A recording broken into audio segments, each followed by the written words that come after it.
Mheshimiwa Atwoli for warming the crowd for us.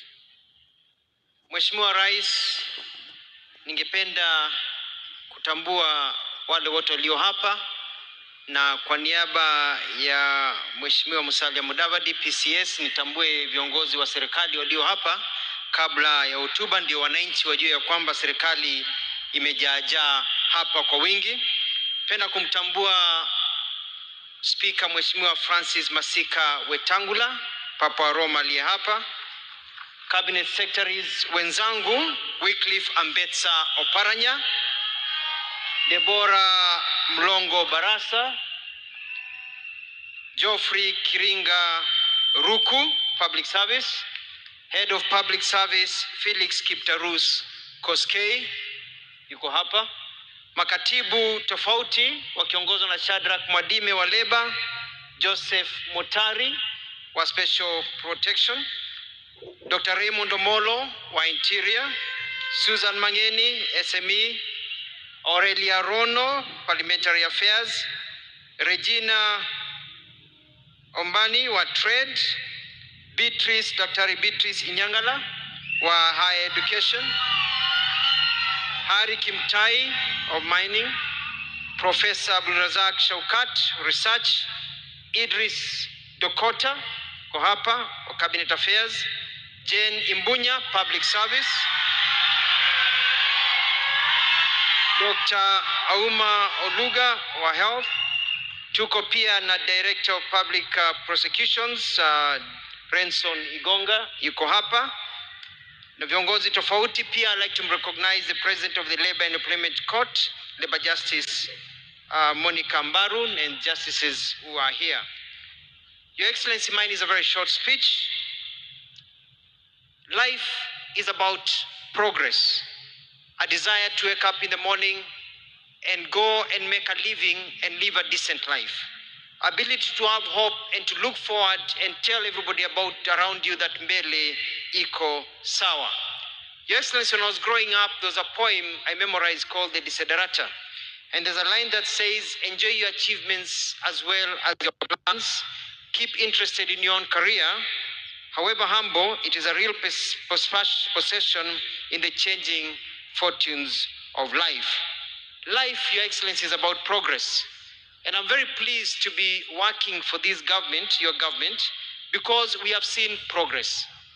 Wachana na wivu, wachana na porojo, wachana na story nyingi.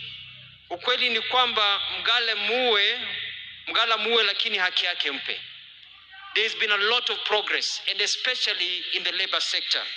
Let me give figures, because figures don't lie, Your Excellency. Currently, the public service has employed 1.895 million people. You've created 1.895 million jobs. The public sector, for example, we've employed over 128,000 teachers. The county governments have employed close to 60,000 people. The housing sector has employed 640,442 people. Kazi Maju has created 583,868 jobs as per yesterday. The digital jobs have created 316,806 jobs.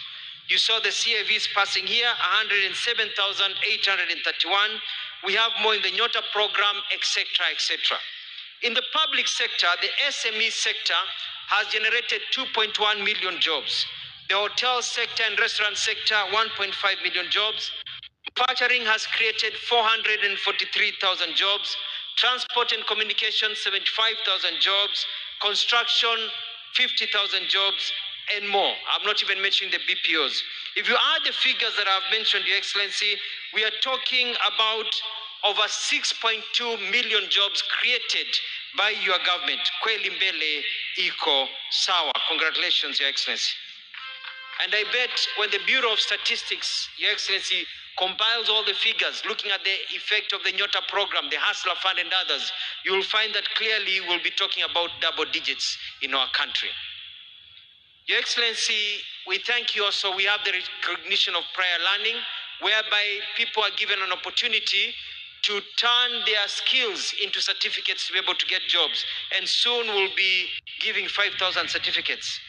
Kazi Majuu recruitment, we are about to restart now that there's peace in the Middle East. And next Wednesday, the 6th, will start in Mombasa, at NITA Mombasa next Wednesday. And we'll have very many jobs where people will not have to pay a cent. There will be other jobs where we have a bit of little money here and there, 60,000, 70,000 for a ticket, 80,000. But I'm looking for majority of jobs where you just walk in with a passport. If you're hired, you're able to be taken overseas without paying a shilling. Your Excellency, we have really improved in terms of progress in the strikes. This last year, we've had less strikes that have been for a long time. And this is because of this process we started of saying, let us talk first before you go to the streets. And so my PS has been working very hard, Mwadime, together with Helen Apio, the Labour Commissioner, and they have been giving me names and numbers to call all these leaders to tell them, let's sit down, don't go on strike. I want to thank Atwoli, Mheshimiwa Francis Atwoli, and the employers for agreeing to that new formula of let's talk first before we go on strike. And I want to assure Mheshimiwa Atwoli that the issue of EPZ is one that I'm well versed on, and we are dealing with it, and we'll be able to finish it. Your Excellency, mbele iko sawa kabisa. In terms of BPOs, they are growing, and the issue of outsourcing, there's a team of COTU, FKE, and team from my office that is working on the regulations, and we should have them out in 45 days. New rules of operation, we are calling them, of how outsourcing should work so that there's equal pay for equal work.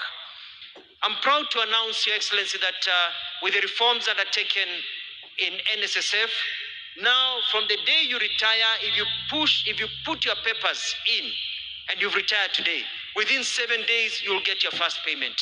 And we are moving so that next year it is within 24 hours you'll get your payment. Before, people used to retire and die waiting for their pension. So you'll be able to get your pension immediately. Kweli mbele iko sawa. Your Excellency, 720 billion in NSF, we are pushing now to 1 trillion. And Mheshimiwa Atwoli has mentioned very well. I also want to recognize and thank the Labor and Employment Court for very progressive rulings that are based in current realities. They have made it very well. And lastly, Excellency, I want to finish also by reminding our young people of that final stanza of the Desiderata that says, you are a child of the universe, no less than the trees and the stars. You have a right to be here. And whether or not it is clear to you, no doubt the universe is unfolding as it should. Therefore, be at peace with God, whoever you conceive him to be. And whatever your labors and aspirations in the changing fortunes of life, keep peace with your soul. Because with all its charm and drudgery, it is still a beautiful world. Be happy, strive to be happy. Why? Because there is clear progress in this country, there is clear movement, na kweli mbele iko sawa.